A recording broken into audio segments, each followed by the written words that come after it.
Hey, what's the difference between a leisurely stroll and whatever this is? A positive mindset? No! Green and complete street infrastructure. If you've ever tried being a pedestrian in Nashville, I'm sure you've noticed that some streets are more pleasant to walk on than others. For example, a pleasant street to walk on might be shadier, the traffic might be slower, and there might be a buffer between the sidewalk and the cars. You also might notice that streets like those are just, well, nicer to look at. The street we're standing on right now, which is called the 28th and 31st Avenue Connector, is known as a green and complete street.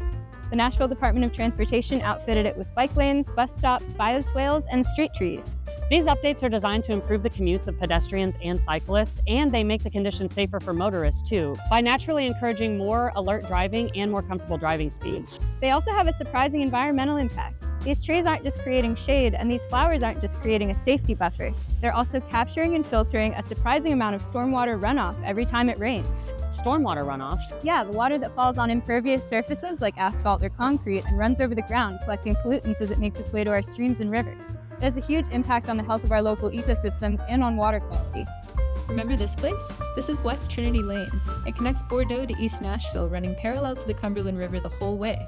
And guess what happens to all the rainwater that falls on West Trinity? Does it collect dirt, oil, trash, and other toxins and carry them downhill to the river? That's right. Whatever happens on Trinity ends up in the river.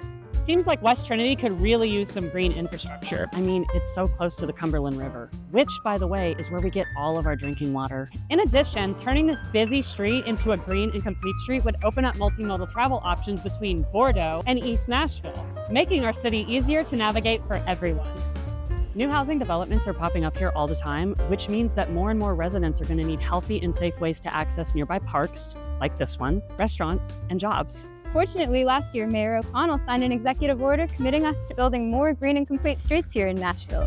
And a couple of local nonprofit organizations have created a plan requesting that the city prioritize the West Trinity Lane Green Streets Network. They even made designs and everything. You can read more about it at the link in both of our bios. And if you want to see a priority Green Streets network in Nashville, make sure to tell your local lawmakers.